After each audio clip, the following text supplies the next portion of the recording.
Tu ne trouveras jamais un coach qui est aussi bon à 360 que toi. Mais si tu décomposes ce que tu fais en 5 étapes, tu peux facilement trouver des spécialistes par étape qui sont meilleurs que toi. Et après, et ça amène la question, tu as des sujets où les personnes sont extrêmement frileuses à passer en groupe. Notamment sur tous les sujets thérapeutes et compagnie, sur des trucs assez personnels.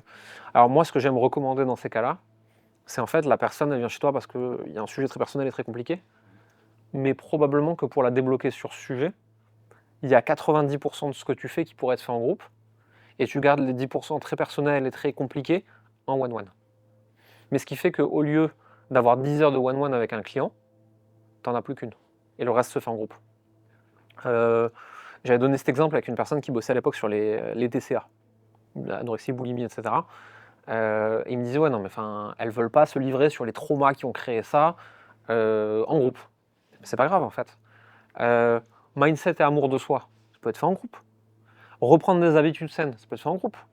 Trouver une activité sportive qui te fait kiffer mais qui te détruit pas, ça peut être fait en groupe. Et derrière, tu prends une thérapeute ou psy pour les prendre en one-one pour vraiment le traitement des traumas. Mais du coup, en fait, la personne, au lieu d'avoir un parcours de 15 heures de one-one, elle a un parcours de 2 heures de one-one et 10 heures en groupe. Et donc, ton produit est beaucoup plus scalable d'un coup.